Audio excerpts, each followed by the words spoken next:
Hey there everyone, welcome to another computer application tutorial.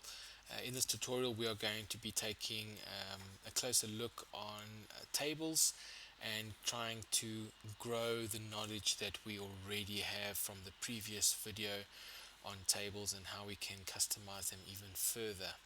I hope you enjoy it.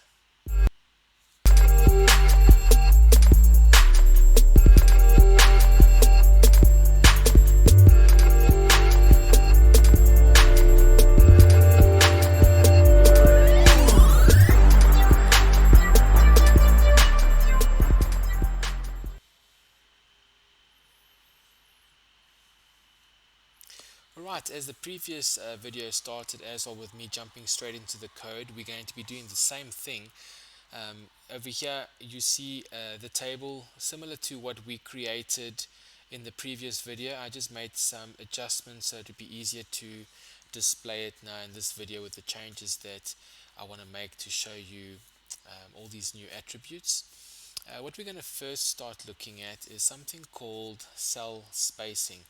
So the cell spacing is actually the spacing that you're going to see grow between the cells. So this line, that little gap there between the cells, that's the gap that's going to increase when we change the cell spacing. So let us go into our code, and inside the table attribute we're going to add another attribute, and this is called cell spacing equals, and the spacing works the same way as the border, or if you were going to change for example the height of a picture. It's all in pixels, so when you put a number in, we're actually asking it to space that amount of pixels. So let's just start with a smallish number of 10. Okay, let me just put this here.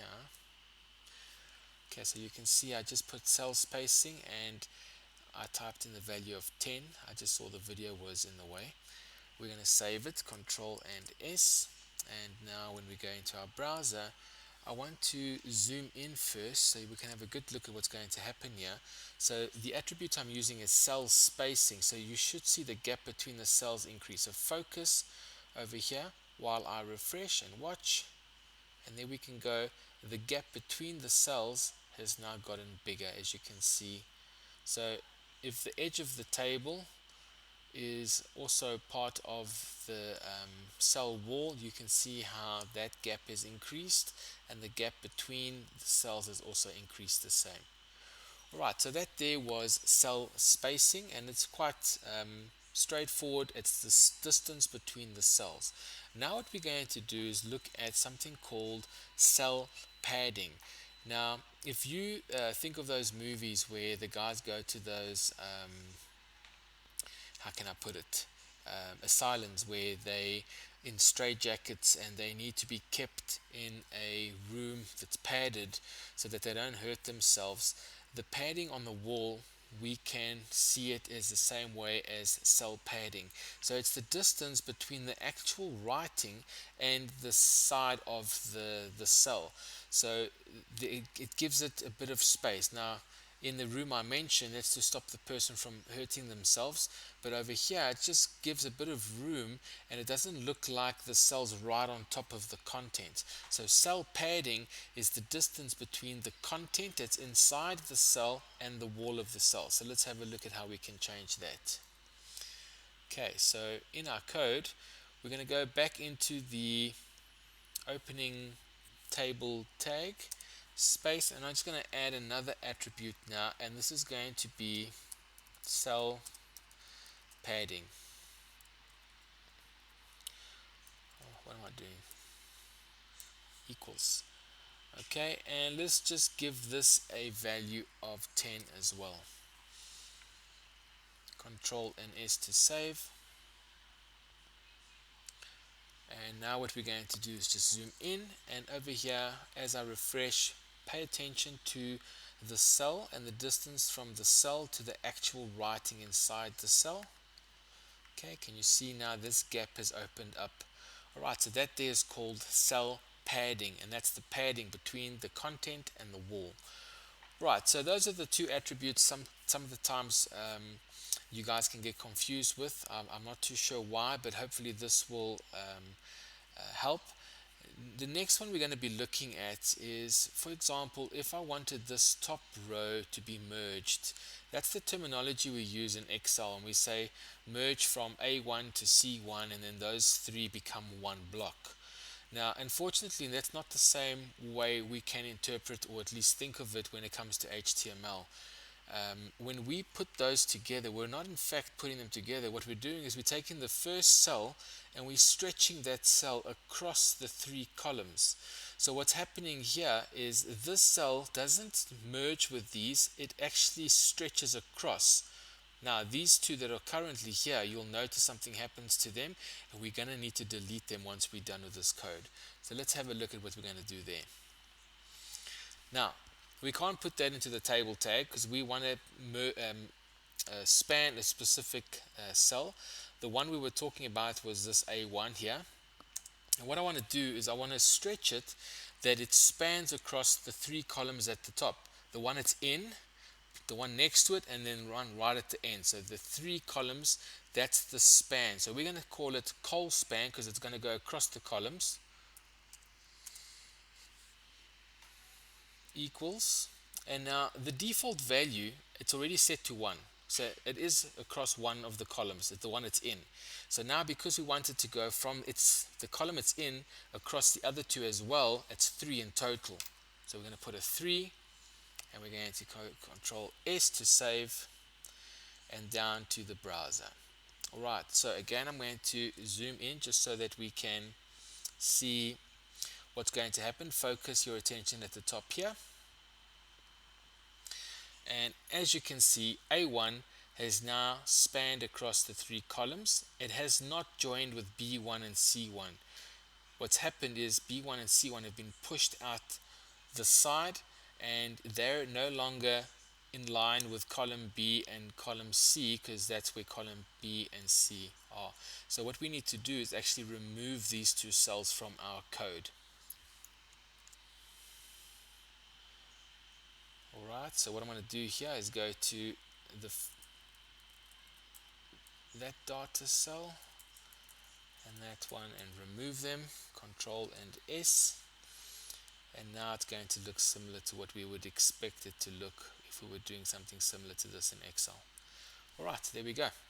Right, now what we're going to do, let's say for example this B2, I want B2 to be merged with B3. We know it's not going to merge with it, but we're stretching it now across the rows. So it's going down, so it's across rows. It's going to be B2, so let's go look for B2 in the code. Over here, B2, we go into the opening tag. Now we're not doing a col span anymore because it's not across columns, it's across rows, so it's a row span. And then we're going to say equals, quotation, and it is two rows that it's spanning. The one it's in plus the one below it. So that's two rows, and then Control and S to save.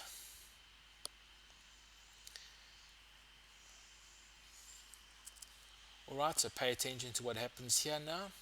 When I refresh it, you will see that B2 is now gone all the way down to the bottom. Now what's happened is B3 has been pushed over to the side because it no longer belongs there, so we need to delete C3 and change the content in B3 to C3 if we wanted to keep this looking similar to what we would expect to see in an Excel spreadsheet. The content doesn't matter. You put into that content whatever you want. I just use these references to help you identify what's going on. So what I want to do is I want to delete this B3 data cell so that the C3 will line up nicely again, so we've got this perfect.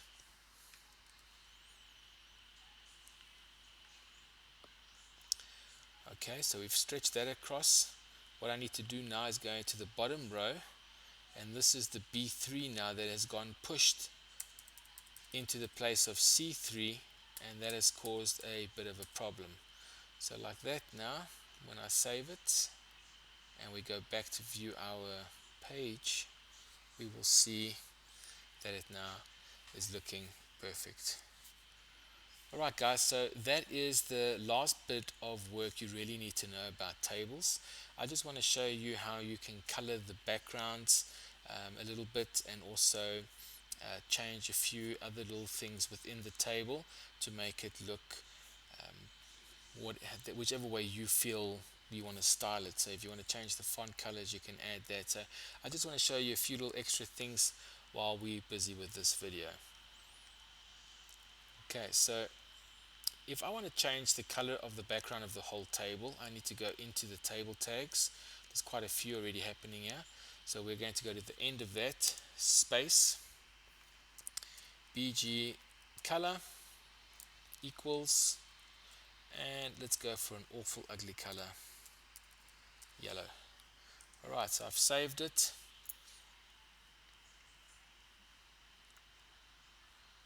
And over here, when I refresh, you will notice the whole table goes yellow.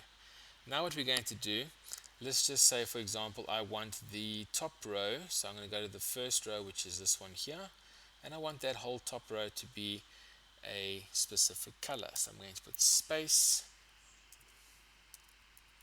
bg color equals, and I can override what the main table was, because it reads that, the browser will read that attribute first, change it to yellow, and then as it continues to read through the code, it will notice another attribute that wants it to do something else, and it will automatically change it to that. So in this case, let's say red. I'm going to save it, and when we refresh, you'll see the top cell, which is only one cell now, but that top row gets colored in red. And let's change this B2 into a blue cell. So what we're going to do is go into the code, go and find that section in our code. Here it is. After that attribute, I'm going to put a space, same attribute, bg color equals, and then inside here, blue. Control and S to save. And then when we refresh, there we go.